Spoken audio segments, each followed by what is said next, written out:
গতবার আলহামদুলিল্লাহ আমি আশ্বস্ত হয়েছি, গতবার বলেছি আপনার কে কি দান করবেন। আলহামদুলিল্লাহ অনেক দান করেছেন। কত লক্ষ টাকা হয়েছিল হুজুর? 8 লক্ষাধিক টাকা আয়োজন হয়েছিল। আলহামদুলিল্লাহ বলেন। গত বছর 8 লক্ষ টাকার মতো আপনারা দান করেছিলেন। আলহামদুলিল্লাহ বলেন না? আমি মসজিদ দেখে গিয়েছিলাম যে পিলার উঠানো, নিচে বেসমেন্ট টানা, মাটি নাই, মধ্যখানে গর্ত, এখন মনে হয় ছাদ হয়ে গেছে। ছাদ হয়ে গেছে। গত পরশুদিন শাহিনুর ভাই আমাকে ভিডিও পাঠালেন, ভিডিও পাঠায় দেখালেন যে হুজুর নিচে ঢালাই দিচ্ছি আমি। নিচে ঢালাইয়ের ছবি ভিডিও আমাকে পাঠিয়েছে। তো আলহামদুলিল্লাহ আমি খুব আশান্বিত হয়েছি যে আলহামদুলিল্লাহ আপনারা দ্বীনের প্রতি অতি দরদি, মসজিদের প্রতি দরদি, দানের ক্ষেত্রে আপনারা আগে আছেন। আল্লাহ পাক আপনাদের কবুল করবেন ইনশাআল্লাহ বলি সবাই। যারা দান করবেন আগে থেকে প্রস্তুতি নিয়ে থাকেন, এখানে চিরকুট পাঠায় দেন দানের জন্য প্রস্তুতি নিয়ে থাকেন। আমি আলোচনার শেষ দিকে 10 মিনিট সময় নেব আপনাদের কাছ থেকে, তখন আমি এই কালেকশনগুলো করব ইনশাআল্লাহ বলি সবাই। আবার চলে যাবেন না তো কেউ? কে কে চলে যাবেন হাত তুলুন দেখি। কেউ না? মাশাআল্লাহ, অনেক সচেতন মানুষ দেখছেন, চিন্তা করছেন। আগো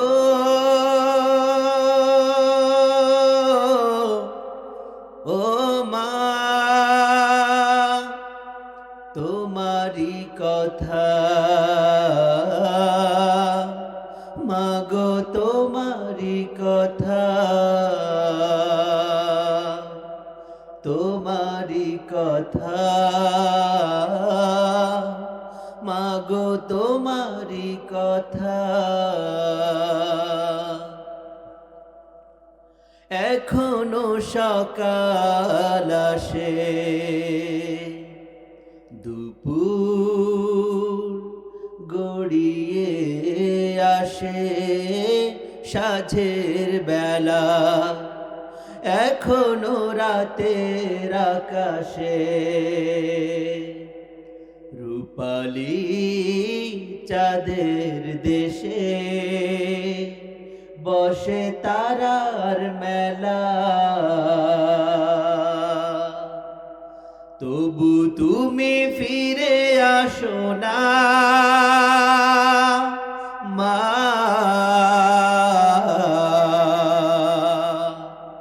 মিছে মিছে রাত জেগে থাকা,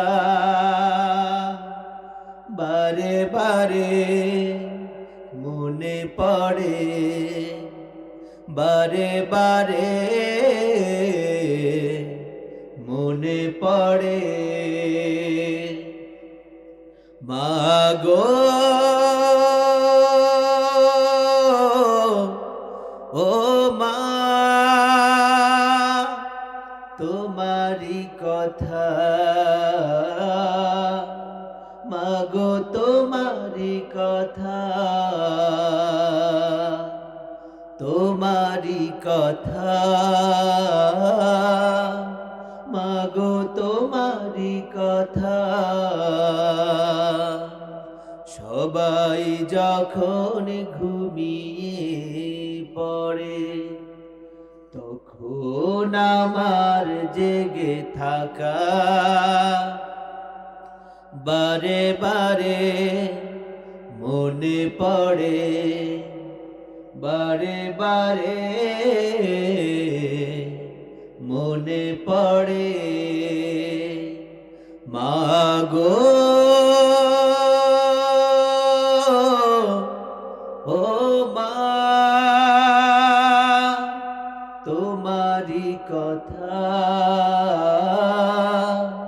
মাগো তোমারি কথা।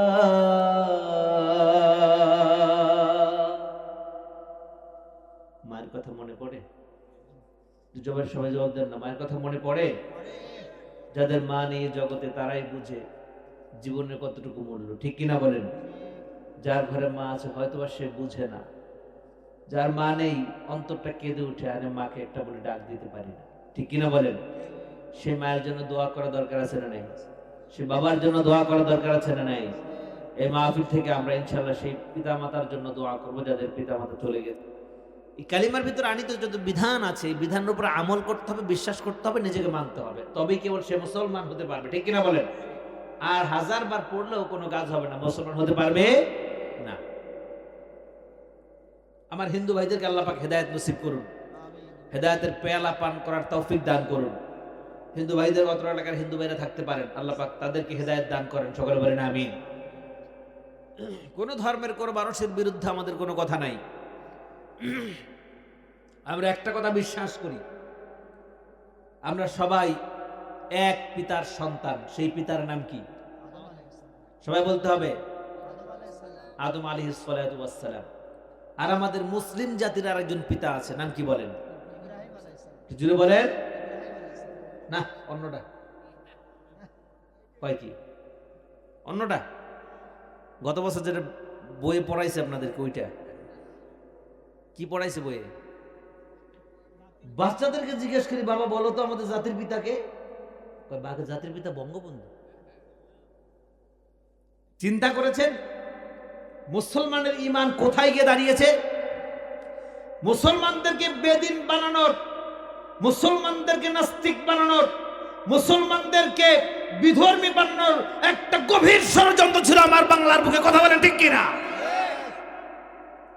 5 আগস্টের গণ অভ্যুত্থানের মাধ্যমে আল্লাহ রাব্বুল আলামিন সেই স্বৈরাচার থেকে আমাদেরকে মুক্ত করেছেন। কথা বলেন ঠিক কিনা? এই বাংলার জমিনে দ্বিতীয় কোন স্বৈরাচারকে আর দাঁড়াতে দেওয়া হবে না। কথা বলেন ঠিক কিনা? দ্বিতীয় কোন স্বৈরাচারকে শিকড় গাঁটতে দেওয়া হবে না। যতই ষড়যন্ত্র করুক, যতই চক্রান্ত করুক, এই বাংলার জমিন হবে মুসলমানদের, বাংলার জমিন হবে ইসলামের জমিন, বাংলার জমিন হবে কোরআনের জমিন। কথা বলেন ঠিক কিনা? রাজি আছেন আপনারা? রাজি আছেন আপনারা? আল্লাহ যেন কবুল করেন সবাইকে। আসুন কোরআন কারীম থেকে শুরু করি। আউযু বিল্লাহি মিনাশ শাইতানির রাজিম। বিসমিল্লাহির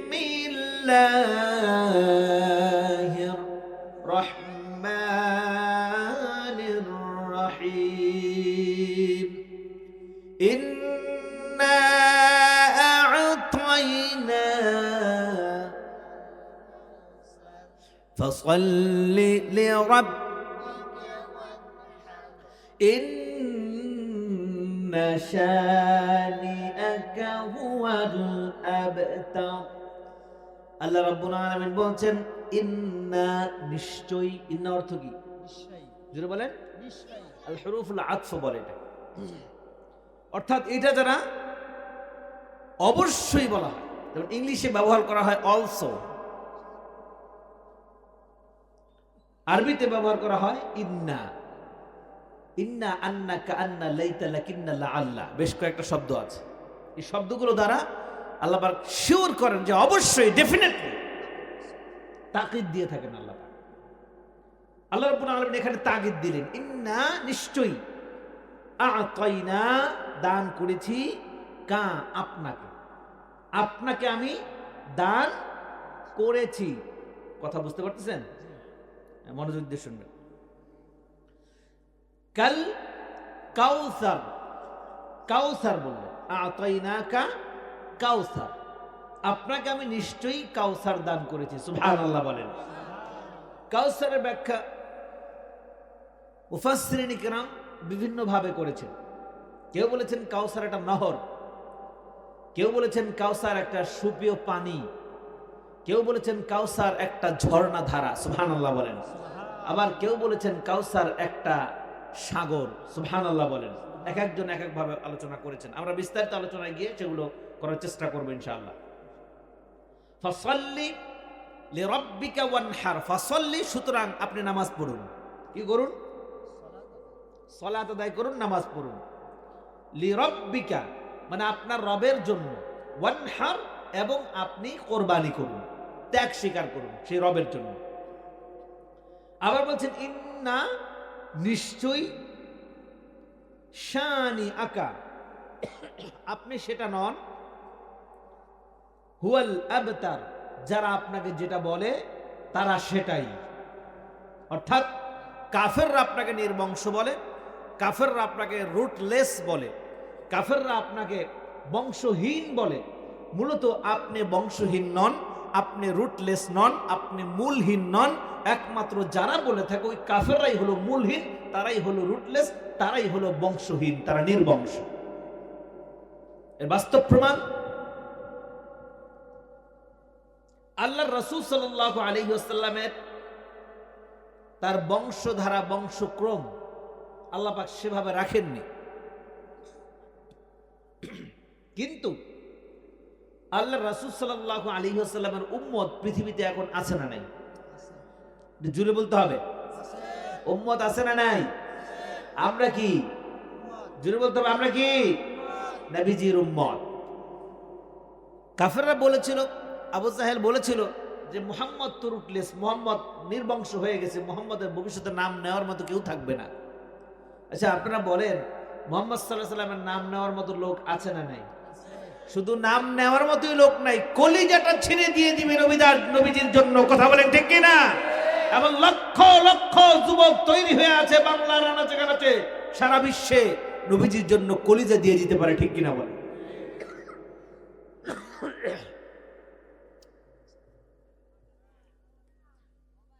এই সূরাটি নাজিল হয়েছে মক্কায়। কোথায়? মক্কায় নাজিল হয়েছে। নবী করিম সাল্লাল্লাহু আলাইহি ওয়াসাল্লাম মেরাজে গমন করেছেন এর পূর্বে। মেরাজে গমনের পূর্বে এই সূরাটি রাসূলের কাছে নাজিল হয়েছে। কেননা আল্লাহ রাসূল যখন মেরাজে গিয়েছেন নবীজিকে, তখন এই কাউসার দেখানো হয়েছে। সুবহানাল্লাহ বলেন।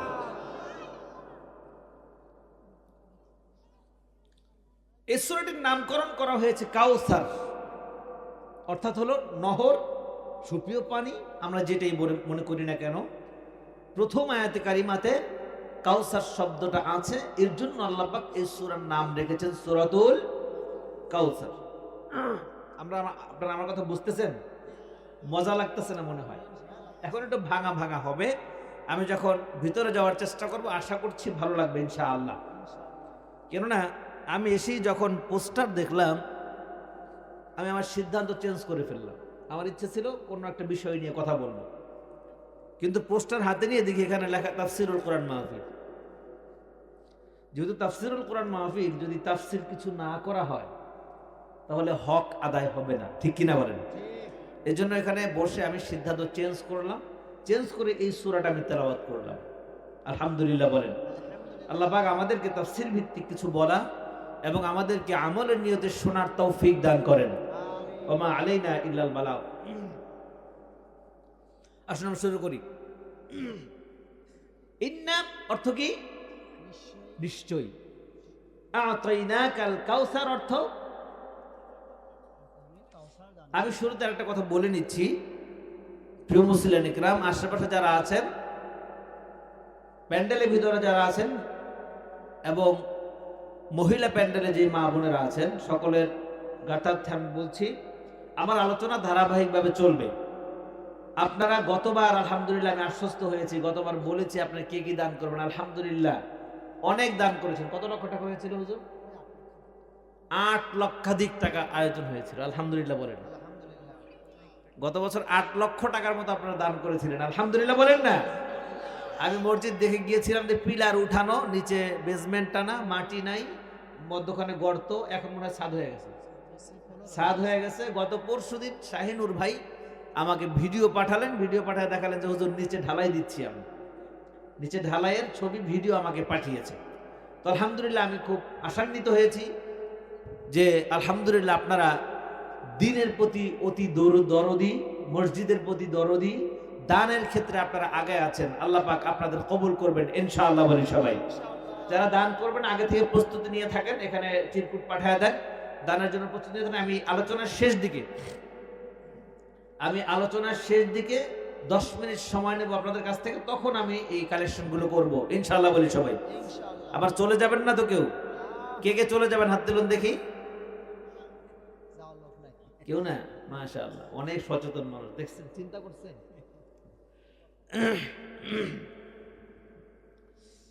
আল্লাহ রাব্বুল আলামিন বলছেন, ইন্না আ'তাইনাকাল কাউসার, হে রাসূল আপনাকে আমি কাউসার দান করেছি। ফাসাল্লি লিরাব্বিকা ওয়ানহার, সুতরাং আপনি সালাত আদায় করুন, আপনি নামাজ পড়ুন ওয়ানহার, আপনি আমার জন্য ত্যাগ স্বীকার করুন, কোরবানি করুন। ইন্না শানিআকা হুয়াল আবতার, এবং যেই সমস্ত কাফেররা, যেই সমস্ত মুশরিকরা আপনাকে রুটলেস বলে, আপনাকে বংশহীন বলে, আপনাকে লেজ কাটা বলে, হে রাসূল মূলত আপনি লেজ কাটা নন, আপনি মূলহীন নন। যারা আপনাকে লেজ কাটা বলে, যারা আপনাকে মূলহীন বলে, তারাই হলো মূলহীন। আর বাস্তবিকতায় আমরা তাই দেখতে পাচ্ছি, আবু জাহেলের নাম নেওয়ার মতো আজকার জমিনে আর কাউকে খুঁজে পাওয়া যায় না। কথা বলেন ঠিক কিনা? আল্লাহর নবীর নাম নেওয়ার জন্য হাজার হাজার লক্ষ লক্ষ মানুষ দাঁড়িয়ে যায়। আল্লাহর নবীর নাম শুনলে শ্রদ্ধা ভরে সাল্লাল্লাহু আলাইহি ওয়াসাল্লাম বলে, দুরূদ শরীফ পাঠ করে, একজন মানুষ কি পাওয়া যাবে আবু জাহেলের নাম বলে সাল্লাল্লাহু বলে, আলাইহিস সালাম বলে, আমিন বলে? একজন পাওয়া যাবে? একজন পাওয়া যাবে না। আল্লাহর পরিকল্পনা সর্বোত্তম পরিকল্পনা, সুবহানাল্লাহ বলেন। সুতরাং আমার প্রাণের ভাইয়ারা, এই সূরাটি আল্লাহ রাব্বুল ইজ্জাত ওয়াল জালাল এমন একটা প্রেক্ষাপটে নাযিল করেছেন, আল্লাহর নবী সাল্লাল্লাহু আলাইহি ওয়াসাল্লামের ছিল অন্তিম সময়, দুঃখের সময়। আল্লাহর নবী সাল্লাল্লাহু আলাইহি ওয়াসাল্লাম ভারাক্রান্ত হৃদয়ে ছিলেন, ব্যথিত ছিলেন। আল্লাহর নবীকে সান্ত্বনা দেওয়ার মতো কেউ নাই। আল্লাহর নবীর একজন চাচা আবু তালেব, তিনিও নবীজির কাছে নাই, তিনিও নবীজির বিরুদ্ধে লেগে গেছেন কাফেরদেরকে খুশি করার জন্য। বলেন নাউজুবিল্লাহ। আল্লাহর নবীর 6টি সন্তান ছিল। কয়টি? কয়টা? 6 জন সন্তান ছিল। মতান্তর কেউ বলে যে আরো একজন পুত্র সন্তান ছিল, 2 ছেলে 4 মেয়ে। আরো একজন বলে, কিছু কিছু মুসান্নিফ সাল্লাল্লাহু রাহমাতুল্লাহি আলাইহি তারা বলেন যে আল্লাহ রাসূলের 3টা পুত্র ছিল। প্রথম হচ্ছে আবুল কাসেম, আব্দুল্লাহ এবং ইব্রাহিম। আবার কেউ কেউ বলেন না, ইব্রাহিম নামে কেউ ছিল না, আব্দুল্লাহ আর আবুল কাসেম ছিল, যেটাই হোক। আর মেয়ে ছিল কয়জন? 4 জন। জয়নব, উম্মে কুলসুম, রুকাইয়া এবং ফাতিমা রাদিয়াল্লাহু তাআলা আনহা, এই 4 মেয়ে। আল্লাহর নবী মুহাম্মদুর রাসূলুল্লাহ সাল্লাল্লাহু আলাইহি ওয়াসাল্লামের বড় পুত্র আবুল কাসেম প্রচন্ড জ্বর হলো, জ্বরে ইন্তেকাল করলো। ইন্তেকাল করার পরে আরবদের ভিতরে সংবাদ ছড়িয়ে দেয়া হলো, কাফেরদের কাছে সংবাদ ছড়িয়ে দেয়া হলো, মুহাম্মদের বড় পুত্র মারা গেছে, মুহাম্মদ এই তো ধ্বংস হতে চলেছে। বলেন নাউজুবিল্লাহ। তারা বলতে থাকে মুহাম্মদ ধ্বংস হতে চলেছে, মুহাম্মদের পুত্র মারা গেছে। তৎকালীন সময়ে কারো যদি পুত্র না থাকতো তাহলে তাকে সমাজে উল্লেখযোগ্য হিসেবে গণনা করা হতো না। যার পুত্র নাই তাকে বলা হতো নির্বংশ, যার পুত্র নাই তাকে বলা হতো অসামাজিক, যার পুত্র নাই তাকে মূল্যায়ন করা হতো না। তার সম্পদ, সহায় সম্পত্তি নিলাম হয়ে যেত, ওই ব্যক্তিকে কেউ মূল্যায়ন করতো না, সমাজের উল্লেখযোগ্য হিসেবে পরিগণিত করতো না। আল্লাহর নবীর পুত্র আবুল কাসেম মারা গেল। আল্লাহর নবী মুহাম্মদুর রাসূলুল্লাহ সাল্লাল্লাহু আলাইহি ওয়াসাল্লাম ব্যথিত হয়ে গেলেন। আল্লাহর নবী মুহাম্মদুর রাসূলুল্লাহ সাল্লাল্লাহু আলাইহি ওয়াসাল্লাম ব্যথায় ব্যথিত। কাফেররা এসে উল্টা পাল্টা কথা বলে, ও মুহাম্মদ তোমার পুত্র মারা গেছে, ভালোই হয়েছে, তোমাকে বারবার বলেছিলাম নতুন ধর্ম প্রচার করা বাদ দাও, নতুন ধর্ম প্রচার বাদ দিয়ে আমাদের বাপদাদার ধর্মটাকে ভুলুণ্ঠিত করো, এইটাকে ঠিকঠাক মতো আঁকড়ে ধরো। তুমি সেটা করলে না। তুমি তোমার কোন আল্লাহ আছে তার কথা তুমি শুনেছো, দেখছো নাকি তোমার আল্লাহ তোমার ছেলেকে রক্ষা করতে পারলো না।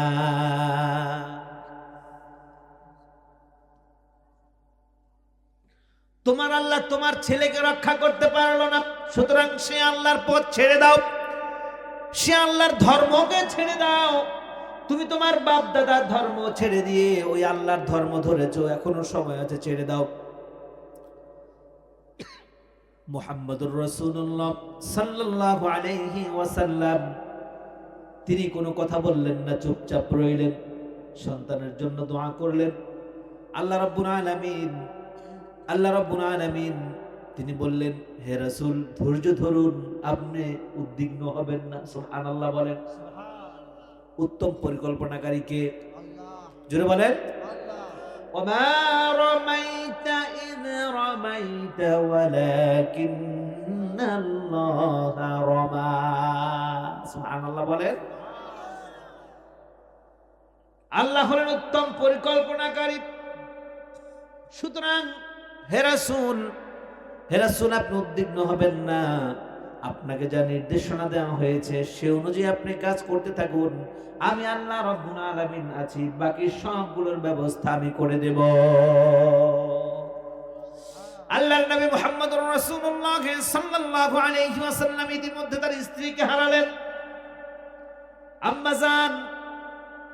আম্মাজান হযরতে খাদিজাতুল কুবরা রাদিয়াল্লাহু তাআলা আনহা দুনিয়ার জমিন ছেড়ে চলে গেছেন। আমার নবীজি ব্যথায় ব্যথিত, এবং বড় ছেলেও দুনিয়া থেকে চলে গেল।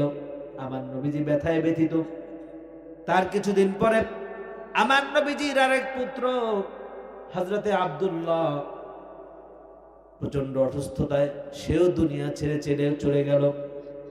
যখনই আব্দুল্লাহ দুনিয়া ছেড়ে চলে যায়, আমার রাসূলের আপন চাচা, যে চাচার তত্ত্বাবধানে আমার নবীজি বড় হয়েছে, একটা ফুলের টোকা লাগতে দেয় নাই, কেউ কোনো কটু বাক্য বলতে পারে নাই।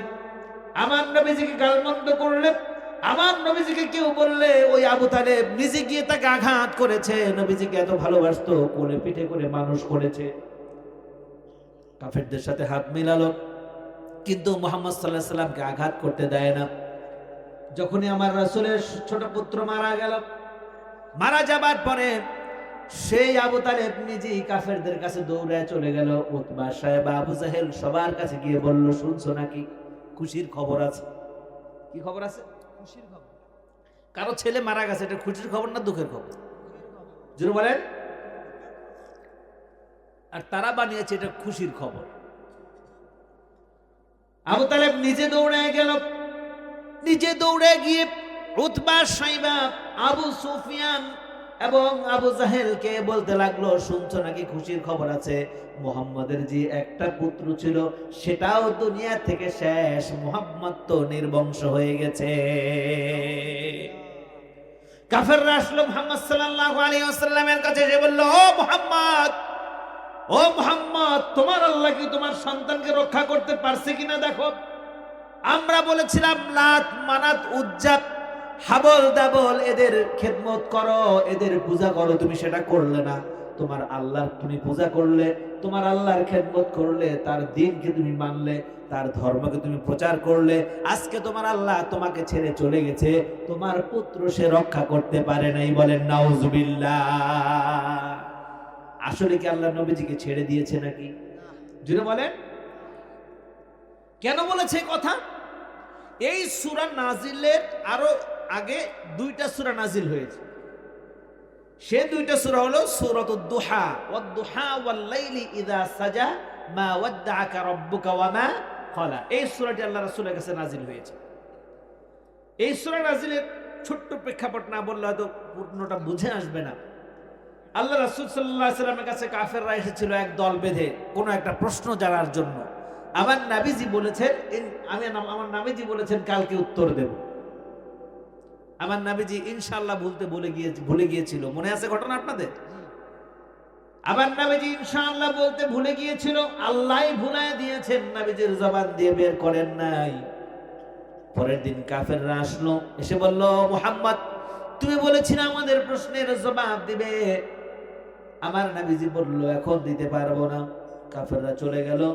নবীজি ওহীর জন্য অপেক্ষা করতে থাকলেন যে ওহী আসবে, জিবরাইল আসবে, প্রশ্নের জবাব নিয়ে আসবে, তাদেরকে আমি জবাব দিয়ে দেব। তারপরের দিন কাফেররা আসলো, মুহাম্মদ প্রশ্নের জবাব কোথায়? মুহাম্মদ সাল্লাল্লাহু আলাইহি ওয়াসাল্লাম বললেন, আজকেও দিতে পারবো না।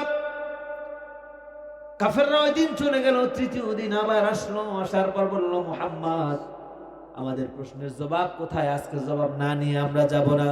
মুহাম্মদ সাল্লাল্লাহু আলাইহি ওয়াসাল্লাম বললেন, আমি কিছু বলতে পারি না, আমি জবাব দিতে পারবো না।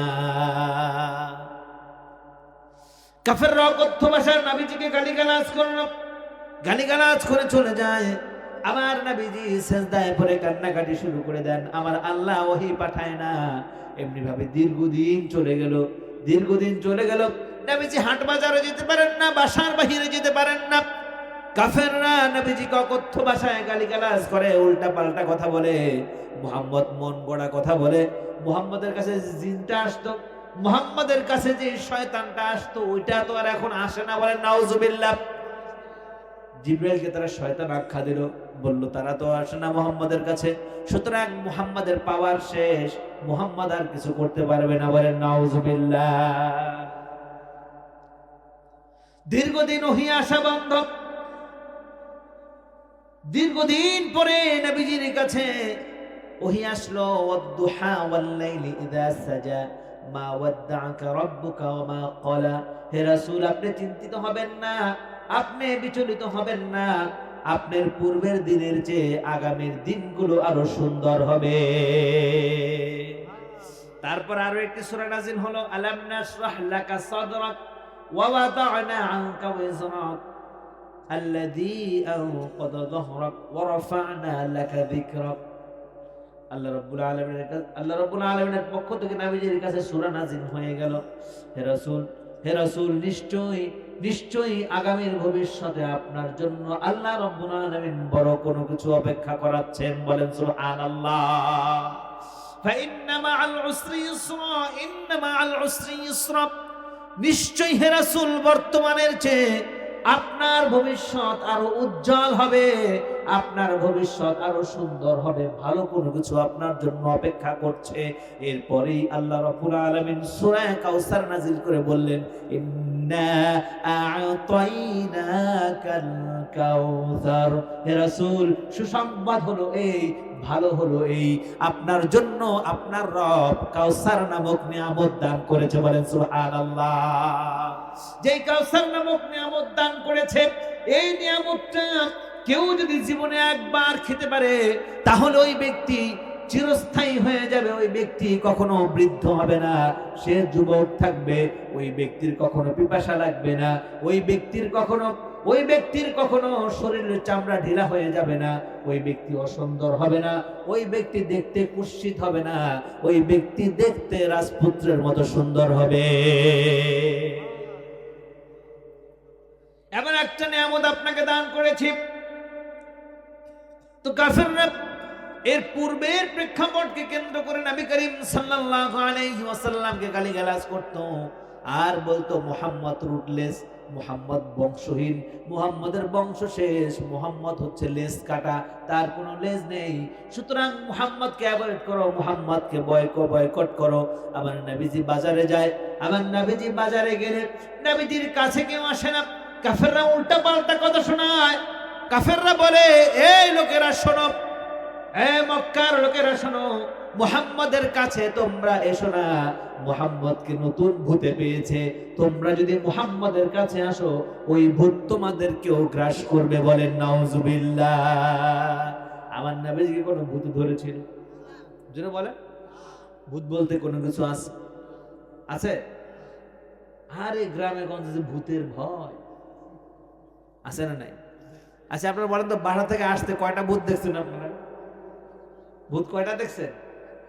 একটাও নাই। ভূত আছে কয়টা? হ্যাঁ, হারবেন না। ভূত বলতে কিছুই নেই, ভূত বলতে কিছুই নেই, ভূত বলতেই আসলে কিছুই নেই। আছে জিন। কি আছে? কি আছে? এই যে সূরা আছে না, সর্বশেষ সূরা, পরিচিত সূরা নিয়ে কথা বলি, তাহলে আপনাদের বুঝতে সহজ হবে। মিনাল জিন্নাতি ওয়ান নাস, মিনাল জিন্নাতি ওয়ান নাস। এখানে আল্লাহ রাব্বুল আলামিন মানুষের কথা বলেছেন এবং জিনের কথা বলেছেন। তাহলে জিন আছে না নাই? কোন রকম পাওয়ার মানুষের হচ্ছে তার চেয়ে বেশি। বলেন আলহামদুলিল্লাহ। সুতরাং এই জিন, কিছু কিছু দুষ্ট জিন আছে, কিছু কিছু দুষ্ট জিন আছে, এগুলো মানুষকে ভয় দেখায়, বিভিন্ন উল্টা পাল্টা করে। আর আল্লাহ রাব্বুল আলামিন এর জন্য এই দুইটা সূরাকে নির্ধারণ করে দিয়েছেন। কেউ যদি এই দুইটা সূরা তোমরা পাঠ করো তাহলে জিন নামক যত শয়তান আছে তোমাদেরকে আক্রমণ করতে পারবে না। সুবহানাল্লাহ বলেন। আমি মেবি আপনাদেরকে গত বছর বলেছিলাম এই দুইটা সূরাকে বলা হয় মুআউযিযাতাইন। কি বলা হয়? মুআউযিযাতাইন, অর্থাৎ হলো আশ্রয় প্রার্থনার দুটি সূরা। অর্থ কি? আশ্রয় প্রার্থনার দুইটা সূরা। আশ্রয় প্রার্থনার, ঘুমাচ্ছেন নাকি আপনারা? কে কে ঘুমাচ্ছেন? চোখ বন্ধ করলে আমি কিন্তু আমার মনে হয় কিন্তু ঘুমাচ্ছেন। চোখ বন্ধ করবেন না, তাকায় থাকেন। আলহামদুলিল্লাহ, আল্লাহ কবুল করুন। তাহলে এই দুইটা সূরাকে কি বলে বলেন তো দেখি? মুআউযিযাতাইন, অর্থাৎ আশ্রয় প্রার্থনার দুইটা সূরা। বাংলায় বলেন আশ্রয় প্রার্থনার দুইটা সূরা। আল্লাহর নবী মুহাম্মদুর রাসূলুল্লাহ বলেন কোরআনে কারীমের সর্বশেষ দুইটা সূরা আল্লাহ রাব্বুল আলামিন তোমাদেরকে দান করেছেন। এর মাধ্যমে আল্লাহ পাক আমাদেরকে শিক্ষা দিয়েছেন আল্লাহ পাকের কাছ থেকে সাহায্য চেয়ে নেওয়ার জন্য। বলেন সুবহানাল্লাহ। বিপদে পড়েছেন, মুসিবতে পড়েছেন, প্রচন্ড অন্ধকারের ক্ষতির মধ্যে পড়ে গেছেন, যে কোনো সমস্যার মধ্যে পড়েছেন, এই দুইটা সূরা পড়ে যদি আল্লাহর কাছে সাহায্য চান, আল্লাহর কসম করে বলছি আমার প্রাণের ভাইয়েরা, ঈমান বুকে নিয়ে বলছি আমার প্রাণের ভাইয়েরা, এই দুইটা সূরা পড়ে যদি আল্লাহ রাব্বুল আলামিনের কাছে সাহায্য চান, আল্লাহ তাআলা অবশ্যই অবশ্যই আপনাকে সাহায্য দান করে দিবে। ঋণে জর্জরিত হয়ে গেছেন, মাওনাদার এসে বাড়িতে হাজির, আপনি দুইটা সূরা পাঠ করেন, আল্লাহর কাছে 2 রাকাত নামাজ পড়ে আপনি প্রার্থনা করেন, আল্লাহ রাব্বুল আলামিন যে কোনো একটা ব্যবস্থা করে দিবেন। আলহামদুলিল্লাহ বলেন। বিশ্বাস হয় না? হ্যাঁ, বিশ্বাস হয়? আমি কোরআনের আমলের কথা বলার চেষ্টা করি। আপনি যদি কোরআনের আমল করেন, আলহামদুলিল্লাহ আপনার জীবনে কোনো সমস্যা থাকার কথা নয়। বিশ্বাস করেন এগুলো? আমার প্রাণের ভাইয়ারা, জিনে ধরেছে, আমরা আবার বলি পেতনিতে ধরেছে, বলি না? তাহলে পেতনি বদলে কিছু নাই। ওই যে খারাপ জিন যেগুলা, বাজে কিছু জিন আছে, কাঁচা মাছ খায়, কাঁচা গোস্ত খায়, পশুর রক্ত খায়, আমি যে বাজে জিনগুলো আছে এগুলোকে পেতনি বলে। বুঝতে পেরেছেন? এই আর কি। যেটাই ধরুক না কেন, আপনার কাছে যদি মনে হয় এই সমস্যা, বেশি কিছুর দরকার নাই, এই দুইটা সূরা আপনি পাঠ করেন, কুল আউযু বিরাব্বিল ফালাক, কুল আউযু বিরাব্বিন নাস। ঈমানের সাথে, বিশ্বাসের সাথে এই দুইটা সূরা পড়ে ওই ব্যক্তির গায়ে আপনি ফু দেন, আল্লাহর রহমতে অবশ্যই তাকে ছেড়ে দিয়ে জিন পালিয়ে যাবে। আবার কিছু কিছু বাজে জিন আছে, খুব খারাপ, সূরা পড়লেও ওরা যেতে চায় না। যদি এমন সমস্যাই হয়ে যায়, এই দুইটা সূরা 7 বার তেলাওয়াত করবেন। কয়বার? জোরে বলেন। এই দুইটা সূরা 7 বার তেলাওয়াত করবেন। 7 বার তেলাওয়াত করার পর শুকনা মরিচ আছে, হ্যাঁ, শুকনা মরিচে ফু দিবেন, ওই মরিচটা আগুনে পুড়বেন। যে ব্যক্তিকে জিনে ধরেছে তার নাকের সামনে আগুনে পুড়ে ওই মরিচের ঝাঁঝগুলো তার নাকে দিয়ে দিবেন। যে যত বড় দুষ্ট জিন হোক আর বাজে জিন হোক, খবিশ হোক, ওই রোগীকে ছেড়ে সে পালিয়ে যেতে বাধ্য হবে। কোরআনের আমল এগুলো, আমি কবিরাজি করতেছি না। অনেকে মনে করে হুজুর মানে কবিরাজি শুরু করে দিয়েছে। কোরআনের আমল, আমি বাস্তব প্রমাণ পেয়েছি, আমি নিজে অনেক জিন ছাড়িয়েছি।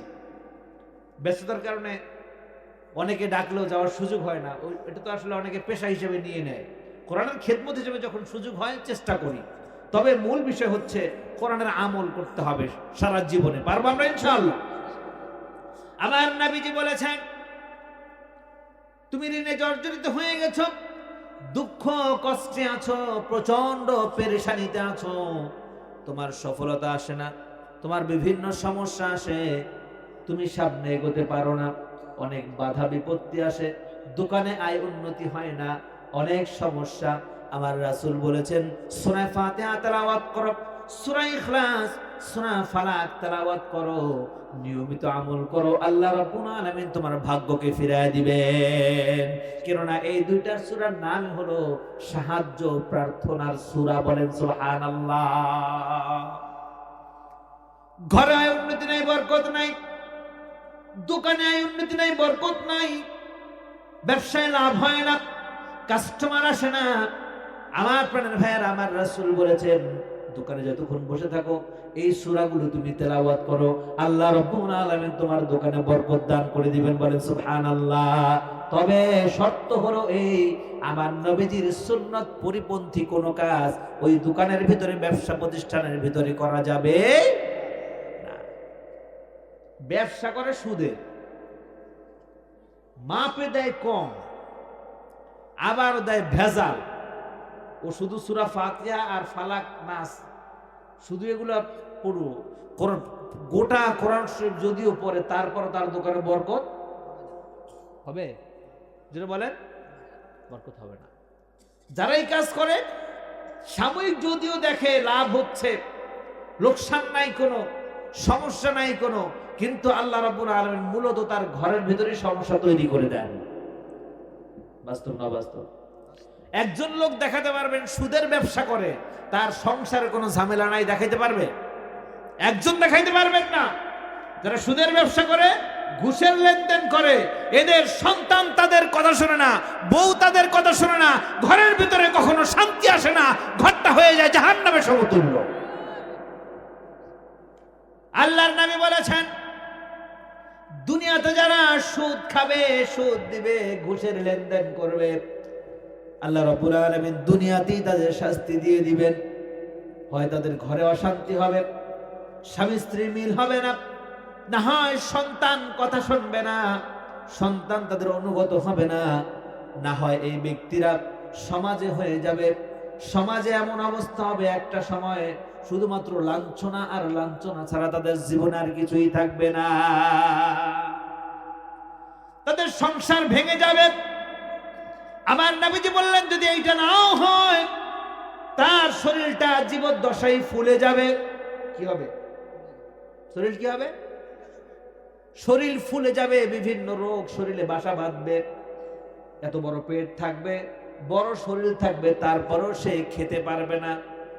আছে না নাই এমন? যেটা বলে এমন আছে না নাই? আমার নবীজি মুহাম্মদ সাল্লাল্লাহু আলাইহি ওয়াসাল্লাম বললেন সুতরাং এই জিনিসগুলো থেকে তোমরা নিজেরা দূরে থাকো, মানুষদেরকে দূরে থাকার ব্যাপারে তোমরা তাগিদ দাও। আকিলার রিবা ওয়া মুকিলাহু ওয়া কাতিবাহু ওয়া শাহিদা। আমার নবীজি বললেন ওই চারজন ব্যক্তি জাহান্নামী। কয়জন? সুদের কথা বলে তো অনেক মনে রাগ করতেছে। হ্যাঁ, কইসা বলবো। আমাদেরকে মাঝে মাঝে কিছু লোকেরা বলে হুজুররা এবার তো সুদের ওয়াজ করবে না। দেশ প্রধান সুদী মহাজন, বুঝেন না বিষয়টা? বুঝেন নাই? বলে হুজুররা তো এবার সুদের ওয়াজ করবে না, হুজুররা এড়ায়া যাবে। আমরা দীপ্ত কণ্ঠে বলতে চাই, স্বৈরাচার যতদিন পর্যন্ত ছিল, যত অত্যাচার জুলুম এসেছে, যত আমাদের উপর হুমকি এসেছে, আমরা হক কথা থেকে এক পা পর্যন্ত সরে যাইনি। সুদী মহাজন যত বড় ক্ষমতাধর হোক না কেন, রাষ্ট্র প্রেসিডেন্ট হোক না কেন, আর সেই যেই হোক না কেন, কোরআনের আইনের কথা আমরা বলেই যাব। যে আমাকে বাধা দেয় তার বিরুদ্ধে আমরা স্লোগান তুলবো। কথা বলেন ঠিক কিনা? ডক্টর মোহাম্মদ ইউনূস তিনি যে ক্ষুদ্র ঋণের ব্যবস্থা করেছেন, সুদের কাজ কারবার করেছেন, এই জন্য নাকি আমরা সুদের বিরুদ্ধে কথা বলতে পারবো না। সে যেই হোক না কেন, ডক্টর মোহাম্মদ ইউনূস হোক আর আমেরিকার প্রেসিডেন্ট হোক, আর যেই হোক না কেন, কোরআন হাদিসের বিপক্ষে যে অবস্থান করবে অবশ্যই তাদের বিরুদ্ধে আমাদের স্লোগান চলবে। কথা বলেন ঠিক কিনা?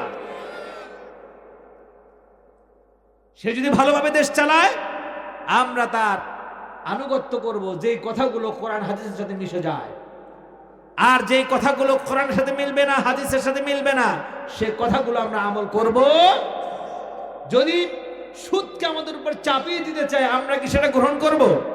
যেটা বলেন, আমাদের কথাগুলো আমরা অকপটে বলে যাব, কাউকে ভয় পাবো না।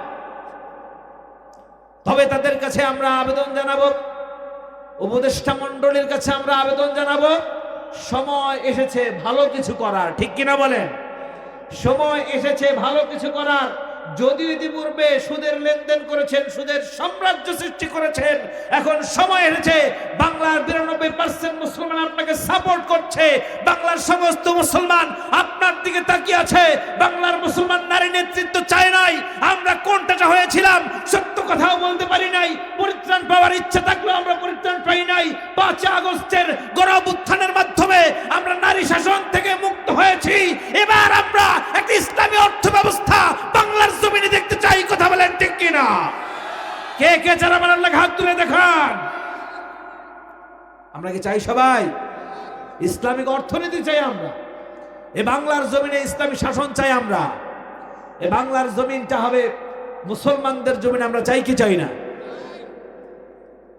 সুতরাং আমার প্রাণের ভাইয়ারা,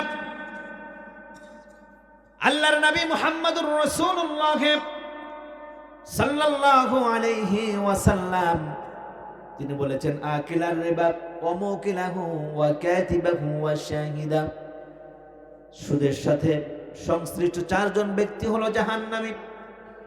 যে ব্যক্তি সুদ খেল, যে ব্যক্তি সুদ দিল, যে ব্যক্তি সুদের হিসাব লিখলো এবং যে ব্যক্তি সুদের লেনদেনের সাক্ষী থাকলো, এর 4 জন ব্যক্তি হলো জাহান্নামী। এবার নিজেদের সাথে একটু মিলায় দেখুন, আমি কোন পর্যায়ে আছি, আমি কি সাক্ষী ছিলাম কিনা। মনে রাখবেন, ভালো জিনিসের সাক্ষী থাকলে ভালো হিসেবে সাব্যস্ত হবে, আপনি সওয়াব পাবেন। খারাপ জিনিসের সাক্ষী থাকলে খারাপ হিসেবে সাব্যস্ত হবে, আপনি গুনাহগার হয়ে যাবেন। এর জন্য এই সমস্ত লেনদেনের সাক্ষীও থাকা যাবে, সাক্ষী থাকা যাবে। ওই যে কি যেন বলে, গ্যারান্টার না কি বলে, কি বলে এটাকে আপনাদের দেশে? আপনাদের দেশে কি বলে? এদিকে নাই, ওই যে কি বলে, আশা সমিতি নাই, পাশা আছে না, এসএস আছে না, কিংসুক আছে না, আছে তো, টিএমএসএস আছে, লাভ বাংলাদেশ আছে, অভাব নাই। কি ঠ্যাঙ্গামারা? ও আচ্ছা, যাই হোক, যেটাই থাকুক না কেন, আপনি বলেন না আমি তো যাইতেই না, সুদ নেইও না, সুদ দেইও না, ও সুদ টাকা উঠে দেখেছে, ওর সাথে একটু গেছি আর কি। আপনি ওর সাথে গিয়েছেন মানে আপনাকে দেখে টাকা দিয়েছে, আপনি এখানে মনের অজান্তে হলেও আপনি গ্যারান্টার হয়ে গেছেন। দেখ, চুপে চাপে আপনার নামটা লিখে রাখছে, ওই আব্দুল্লাহর পুত্র করিম আসছিল তো, ওর পরিচিত, ওর নামটা লিখে রাখি। ঠিক কিনা কন? সুতরাং যে সুদের টাকা উঠাবে, লেনদেন করবে, তার সাথেও যাওয়া যাবে। যারা সুদের লেনদেন করবে, প্রয়োজনে সমাজ থেকে তাকে বহিষ্কার করতে হবে, তাকে একগুঁয়ে করে রাখতে হবে। পারবেন? এটা খুব কষ্ট হবে। পারবেন? চেষ্টা করতে হবে। চেষ্টা করবেন? দোকানে মাল সামানা নাই, ওই আশা পাশা কিংসুক আর টিএমএসএস লোকেরা আসে, বলে ভাই আপনার দোকানটা তো খালি পড়ে আছে। ভাই রে, এই খালি দোকান নিয়ে কেমনে চলবেন? কয় ভাই রে, টাকা পয়সা নাই, কি করব? কাহাই রে, কি করেন? টাকা পয়সা আজকাল ব্যাপার হইল, আমি আপনার 10,000 টাকা দেই, মাল উঠান। এখন ওই লোককে খাইছে রে, এত বড় দরদি, এত বড় দরদি, আমার দোকানে মাল সামানা নাই দেখে আইসে আমার কাছে টাকা দিতে। সে তো তোমার লাভের জন্য আসে নাই, ও আসছে ওর লাভের জন্য। ঠিক কিনা বলেন? এমন অনেক হাজারো পরিবার নিঃস্ব হয়ে গেছে। 10,000, 5,000, 50,000 টাকা কিস্তিতে উঠিয়ে ঘর বাড়ি শুদ্ধ বিক্রি করে নিঃস্ব হয়ে গেছে। আছে না নাই? জরুরি আছে না নাই? আবার এই সুদগুলো চক্র বৃদ্ধি আর লাভ বেড়েছে। এই বছর লাভ দিতে পারে নাই, ওই লাভের উপরে আবার লাভ হয়েছে, মানে লাভের উপরে দোতলা বিল্ডিং। বুঝেন নাই? এমনি ভাবে মানুষগুলো নিঃস্ব হয়ে গেছে। আপনার দোকানে এসে বলে, দোকানে মাল নাই, মাল উঠান, আমি আপনাকে 50,000 টাকা দেই। বাসায় বাড়িতে ঘর নাই, বলে ঘর উঠান আমি আপনাকে 1 লাখ টাকা দেই, মাসে মাসে এত দিবেন, লাভ ধরবো এত। এটা হালাল না সুদ? হালাল না হারাম? জোরে বলেন। আমার প্রাণের ভাইয়েরা, আমি প্রায় সময় আলোচনা করতে গিয়ে বলি,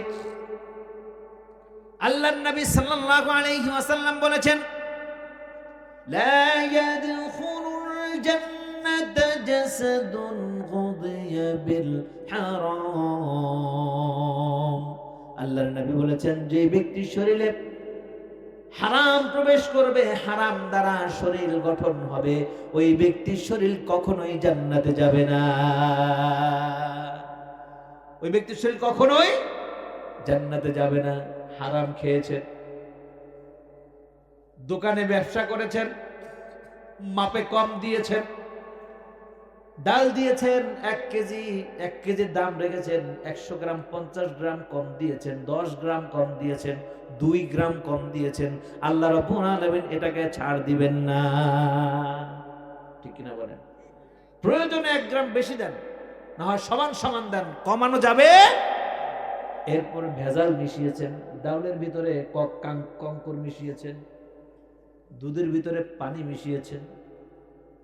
বলে হুজুর দুধে তো পানি মিশাই না, আমরা ভালো মানুষ। আর কি করেছেন? পানির ভিতরে দুধ মিশাইছে। আছে না নাই? যেটা বলেন। আবার কেউ কেউ ফতুয়া দেয়। ফতুয়াটা কি? বলে দুধে যদি একটু পানি না মিশাই দুধটা নষ্ট হয়ে যাবে, এর জন্য পানি মিশাইছে। হ্যাঁ বলেন বলেন, ঠিক না ঠিক? বাস্তব। সাবধান, হযরত ওমরের জামানায় ঘোষণা করেছেন হযরত ওমর, সাবধান, কেউ যদি দুধে 1 ফোঁটা পানি মিশিয়েছো, আমি ওমর যদি জানতে পারি, আমি প্রমাণ পাই, প্রকাশ্য মাঠে তাকে ফাঁসিতে ঝুলিয়ে হত্যা করা হবে। ইসলামী শাসন যদি থাকতো, সবচেয়ে বেশি শাস্তি হতো মানুষের খাদ্যে ভেজাল মিশানোর কারণে। খাদ্যে ভেজাল মেশানোর অর্থ কি বুঝেন? খাদ্যে ভেজাল মেশানোর অর্থ হলো মানুষকে স্লো পয়জন দিয়ে ধ্বংস করে দেওয়ার মতো। স্লো পয়জন বুঝেন না আপনারা? যেমন জেলখানার কয়েদিদেরকে স্লো পয়জন দেওয়া হয়, ধীরে ধীরে তার যৌন শক্তি শেষ হয়ে যায়, তার রতি শক্তি শেষ হয়ে যায়, দেহের শক্তিও ধীরে ধীরে শেষ হয়ে যায়। বড় বড় দাগী আসামিদেরকে এগুলো দেওয়া হয়। আর স্লো পয়জন হচ্ছে এমন একটা মারাত্মক বিষয়, এটা আপনাকে ধিকে ধিকে ধুকে ধুকে ধীরে ধীরে শেষ করে দিবে একেবারে। মানে সাধারণ ডাইরেক্ট বিষ খাওয়ানোর চেয়েও মারাত্মক এটা আরো বেশি। একজন মানুষকে একটা বাড়ি দিলেন মাথার মধ্যে আর মরে গেল, এটা কষ্ট বেশি? নাকি একটা কোপ দিয়ে 2টা হাত কেটে ফেলেছেন, একটা হাত কেটে ফেলেছেন, ও ধুকে ধুকে ধুকে ধুকে কয়েক বছর পরে মরলো, ওইটা কষ্ট বেশি? ধীরে ধীরে মারা মানুষকে মানে হচ্ছে খাবারে ভেজাল দেওয়া। এর জন্য ইসলামিক স্টেটে, ইসলামিক লতে যারা খাদ্যে ভেজাল মেশায়, এদের শাস্তি সবচেয়ে বেশি হয়। সুতরাং খাবারে ভেজাল মেশানো যাবে। চাল বিক্রি করে, চালের ভিতরে কাকর মিশিয়ে দেয়, পাথর মিশিয়ে দেয়, ডালের ভিতরে পাথর মিশিয়ে দেয়, এরপরে সরিষার তেলের ভিতরে সয়াবিন তেল মিশায়, ঠিক না ভাই? ঠিক। এরপর সয়াবিনের ভিতরে পাম অয়েল মিশায়, আছে না নাই? এগুলো কি জায়েজ? যারা ব্যবসায়ী বন্ধুরা আছেন, সাবধান, কাউকে কখনো ভেজাল দিবেন না, আল্লাহ আপনার জীবন ভেজাল বানায় দিবে। আমার রাসূল মুহাম্মদুর রাসূলুল্লাহ সাল্লাল্লাহু আলাইহি ওয়াসাল্লাম বলেছেন, লা ইয়াদখুলুল জান্নাতা জাসাদুন গুযিয়া বিল হারাম। ওই ব্যক্তির শরীর কখনোই জান্নাতে যাবে না যেই ব্যক্তির শরীরটা হারাম খাবারের দ্বারা গঠন হয়েছে। সুতরাং আপনি ব্যবসা করতে গিয়ে আপনি সুদে টাকা নিলেন, আপনার ব্যবসাটা সুদে পরিপূর্ণ হয়ে গেল, আপনার ব্যবসা আর হালাল হলো না। ওই ব্যবসা করে টাকা কামাই করে আপনার স্ত্রীকে খাওয়ালেন, স্ত্রীকেও আপনি হারাম খাওয়ালেন, সন্তানকে খাওয়ালেন, সন্তানকে আপনি হারাম খাওয়ালেন, সন্তানদেরকে খাওয়ালেন, তারাও হারাম খেলো, মাকে খাওয়ালেন, বাবাকে খাওয়ালেন, তারাও হারাম খেলো। আপনি একজন মানুষ সবগুলো মানুষকে জাহান্নামী বানিয়ে দিয়েছেন। সুতরাং আপনার চেয়ে বড় পাপী আর কেউ হতে পারে না। এর জন্য আমি বলি, আপনার যদি সামর্থ্য অল্প থাকে, বড় ব্যবসার দরকার নাই, ঘুষ দিয়ে বড় চাকরির নেওয়ার দরকার নাই, আপনার সামর্থ্য যতটুকু আছে প্রয়োজনে ছোট থেকে আপনি শুরু করুন। যদি হক হালাল ভাবে আপনি ব্যবসা করেন, আল্লাহর উপরে তাওয়াক্কুল করেন, নিয়মিত কোরআনের আমল করেন, আমার বন্ধু, আল্লাহ আপনাকে ছোট রাখবে না, আল্লাহ অবশ্যই আপনাকে সাকসেস করে দিবে। বিশ্বাস হয় আপনার বন্ধুরা? বিশ্বাস হয়? আল্লাহ সাকসেস করতে সময় লাগবে না, আপনি সফলকামী হয়ে যাবেন। আমার প্রাণের ভাইয়েরা, মক্কাতে তৎকালীন সময় আমার রাসূলকে উল্টাপাল্টা কথা বলতো, এরা সুদের সাথে লিপ্ত হয়ে যেত, সুদের ব্যবসা করত। মুহাম্মদ সাল্লাল্লাহু আলাইহি ওয়াসাল্লাম যখন নিষেধ করলো সুদের ব্যবসা করো না, এটা আল্লাহ পাক হারাম করেছেন, তারা বলল এইটাই তো ব্যবসা, আবার হারাম কিসের? বলেন নাউজুবিল্লাহ। আমাদের সমাজে এমন অনেক মানুষ আছে বিদেশ থেকে এসেছে, অথবা কোনোভাবে টাকা পয়সার মালিক হয়েছে, কাজ বাজ কিছুই করে না, এই টাকা মানুষের কাছে লাগায়, লভ্যাংশ গ্রহণ করে, আর পেটটা ডলে আর ঘুরে বেড়ায়। আছে না? এই এলাকায় নাও থাকতে পারে। কয় কি? আল্লাহ হেদায়েত দান করুন। মনে রাখবেন, জিনসু আলাল জিনস, হাদিসের পরিভাষা বলা হয়েছে সমজাতীয় বস্তু লেনদেনের ক্ষেত্রে কেউ যদি কম বেশি করে সেটাই হলো সুদ। বুঝলেন না? আপনি একজনের কাছ থেকে 1 মণ ধান নিয়েছেন, 1 মণ ধান নিয়েছেন, ধার হিসেবেই নিয়েছেন, পরবর্তী বছর বা কিছুদিন পরে 1 কেজি 10 সের দিয়েছেন, ওইটাই হারাম, ওইটাই সুদ। কথা বুঝতে পেরেছেন? 100 টাকা নিয়েছেন, 110 টাকা দিয়েছেন, ওইটাই হারাম, ওইটাই সুদ। 1000 টাকা নিয়েছেন, 1100 টাকা দিয়েছেন, ওইটাই সুদ। 5000 টাকা নিয়েছেন, সাথে 100 টাকা দিয়েছেন, 200 টাকা দিয়েছেন, ওইটাই সুদ।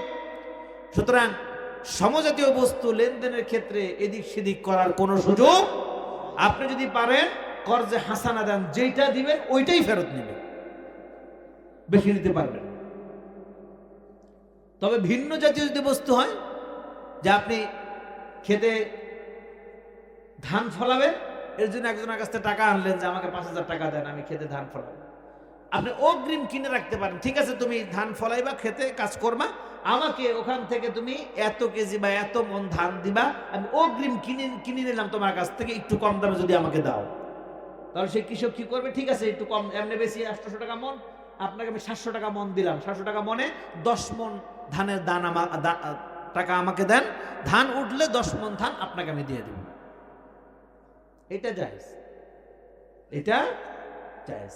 তবে যদি বেশি হয়, যদি মনে করো 10,000 টাকা দিলাম, ধান উঠলে বিক্রি করে আমাকে তুমি 11,000 টাকা দিবা, ওইটাই না জায়েজ। আপনি ধান এনে বিক্রি করে আপনি 11,000 টাকা কামান, সেটা আলাদা বিষয়। আমার কথা বুঝতে পেরেছেন?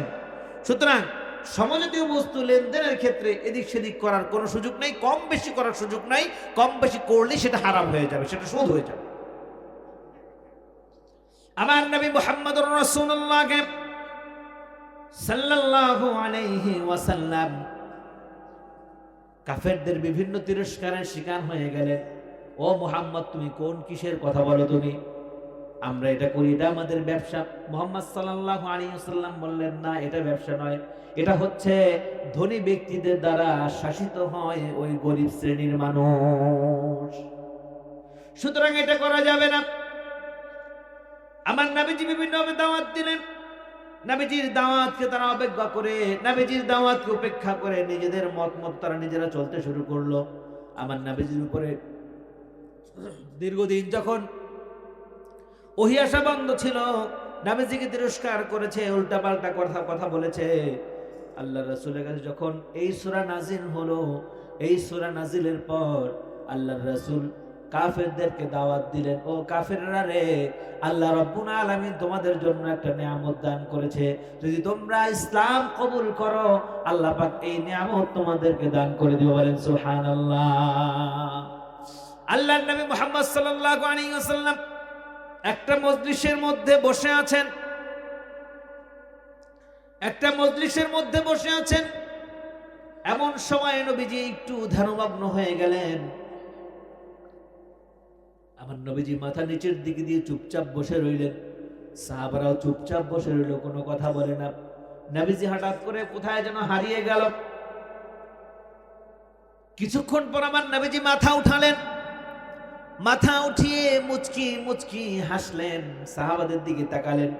সাহাবারা বলল, ইয়া রাসূলুল্লাহ, ইয়া হাবিবাল্লাহ, একটু আগেই তো আপনাকে বিষণ্ণ দেখাচ্ছিল, একটু আগেই তো আপনি চিন্তিত ছিলেন, একটু আগেই আপনার চেহারায় কালো ছাপ ছিল। ইয়া রাসূলুল্লাহ, ইয়া হাবিবাল্লাহ, আপনি মাথা নিচু করলেন, এখন মাথা তুললেন, আপনার হাস্যোজ্জ্বল চেহারা দেখে আমরাও পুলকিত হয়ে গেছি। ইয়া রাসূলুল্লাহ, কোন সুসংবাদ আছে নাকি? আমার নবীজি বললেন, ও আমার সাহাবারা রে, শোনো, তোমাদের জন্য উত্তম একটা সংবাদ আছে, তোমাদের জন্য একটা সুখবর আছে। আমার রাসূল বললেন, সেই সুখবরটা হলো আল্লাহ রাব্বুল আলামিন তোমাদেরকে একটা নিয়ামত দান করেছেন। বলেন সুবহানাল্লাহ। সেই নিয়ামতের নাম হলো কাউসার। নিয়ামতের নাম কি? জোরে বলেন, নিয়ামতের নাম কি? নিয়ামতের নাম হলো কাউসার। যারা ভালো কাজ করবে, আমার উম্মত হয়ে আমার তরিকা অনুযায়ী যারা চলাফেরা করবে, আল্লাহ রাব্বুল আলামিন তোমাদেরকে ওই কাউসার নামক একটা নিয়ামত দান করে দিবে।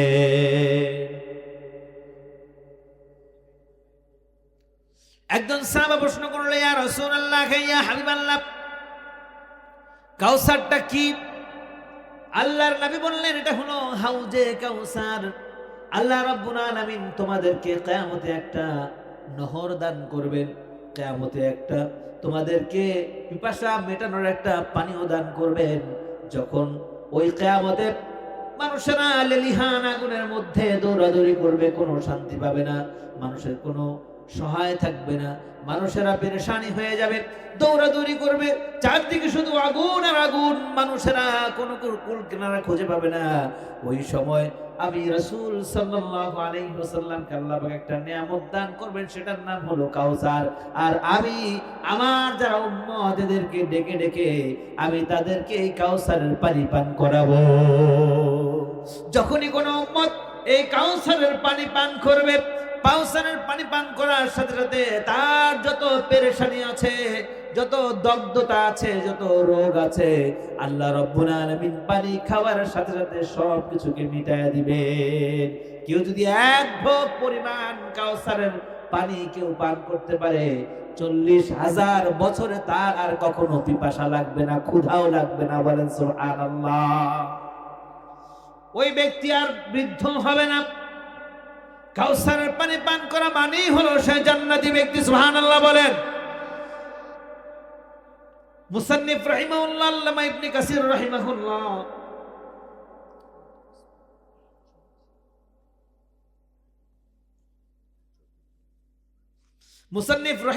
বললেন, কাউসারটা আল্লাহ রাব্বুল আলামিন এমন ভাবে দান করবেন, যার চতুর্পাশে থাকবে স্বর্ণ দিয়ে বাঁধানো। সুবহানাল্লাহ বলেন। কি দিয়ে বাঁধানো? যদি একটা হাউস হয় আর হাউসের চতুর্পাশ যদি স্বর্ণ দিয়ে বাঁধানো হয়, কেমন লাগবে বলেন?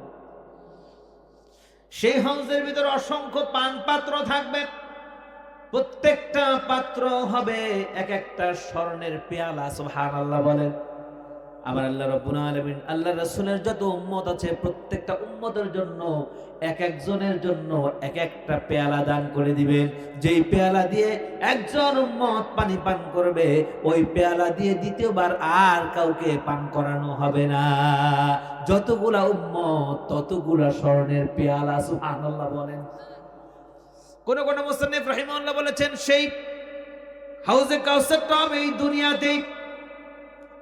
ইরাকের যে দাজলা নদী আছে, কেউ কেউ বলেছেন সেই দাজলা নদীটাই হয়ে যাবে হাউজে কাউসার। সুবহানাল্লাহ বলেন। আবার কেউ বলেন না, সেটা হবে না, এটা আল্লাহ রাব্বুল আলামিন আরাফার ময়দানের পাশে আলাদা একটা বিশাল বড় হাউস বানায় দিবেন, যে হাউজের দৈর্ঘ্য প্রস্থ এ বাংলার জমিনের যত বড় বড় সাগর রয়েছে, ওই যে বঙ্গোপসাগর, বড় বড় নদী রয়েছে, এর চাইতেও আরো দ্বিগুণ হবে। বলেন সুবহানাল্লাহ। ওখান থেকে আল্লাহ রাসূল যত পানি পান করাবেন, পানি কখনোই শেষ হবে না। যেই ব্যক্তি একবার পানি পান করবে, আল্লাহ রাব্বুল আলামিন যত প্রকারের পেরেশানি আছে সব কিছুকে দূর করে দিয়ে তার ভিতরে আল্লাহ পাক প্রশান্তি দান করে দিবে।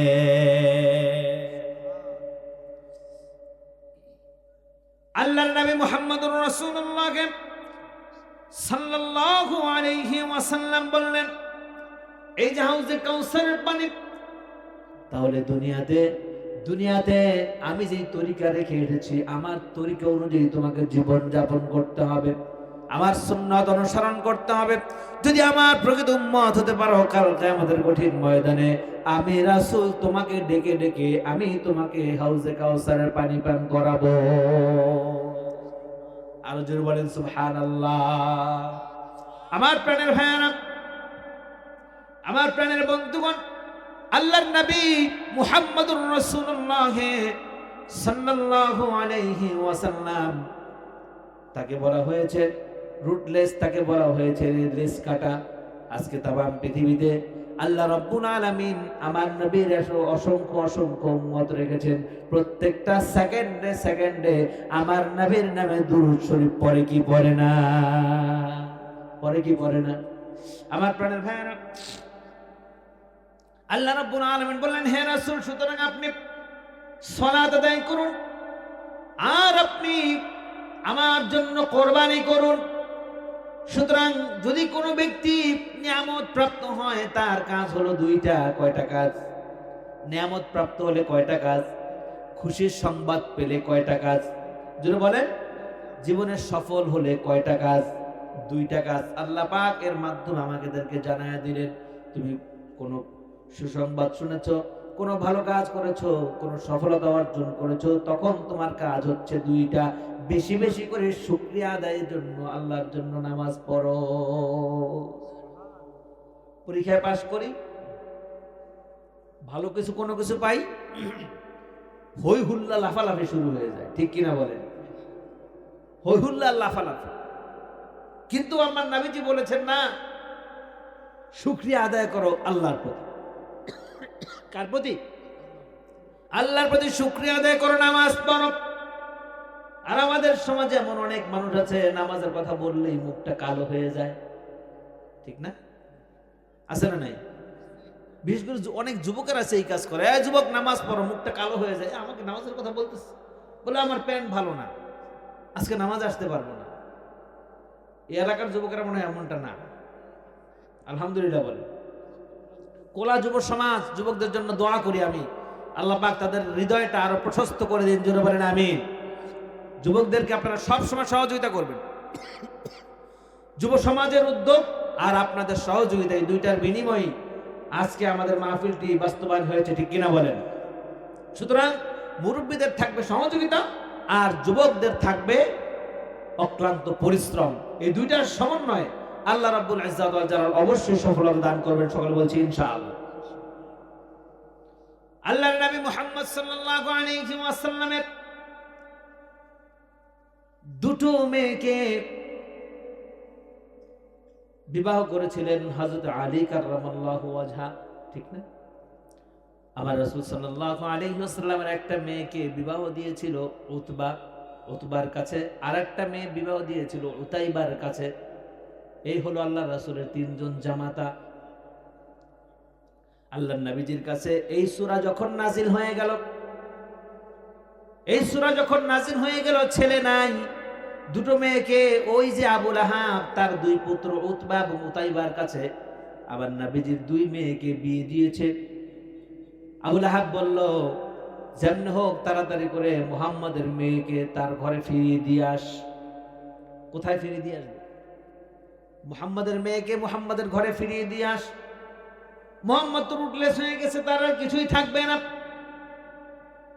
মুহাম্মদ সমাজ থেকে নিশ্চিহ্ন হয়ে যাবে, মুহাম্মদকে কেউ আর মূল্যায়ন করবে না, তোরাও তার মেয়ে আর রাখিস না, ফিরিয়ে দিয়ে আস। দুই ছেলে এসে মুহাম্মদ সাল্লাল্লাহু আলাইহি ওয়াসাল্লামের বাসায় দুই মেয়েকে দিয়ে গেল। এই মেয়েদেরকে আমরা রাখবো না, তালাক দিয়ে দিলাম। মুহাম্মদ সাল্লাল্লাহু আলাইহি ওয়াসাল্লাম তাদের সাথে কথা বললেন, কি কারণ, কেন আমার মেয়েকে তালাক দিচ্ছ? তারা বলল, কোনো কারণ নাই, মূল কারণ হলো তুমি রুটলেস হয়ে গেছো, মূল কারণ হলো তুমি নির্বংশ হয়ে গেছো। তোমার মেয়ে বিয়ে করে তোমার মেয়েকে আমাদের ঘরে রেখে আমাদের মান সম্মান আমরা নষ্ট করতে চাই না, তাড়াতাড়ি করে তোমার মেয়ে ফিরিয়ে নাও, আমরা আমাদের মতো চলে গেলাম। আমার নবীজি যখন কথা বলতে চায়, উতবা দৌড়ে আসলো, আমার নবীজির গালে আঘাত করল। আমার নবীজি চোখ দিয়ে পানি ছেড়ে দিলেন।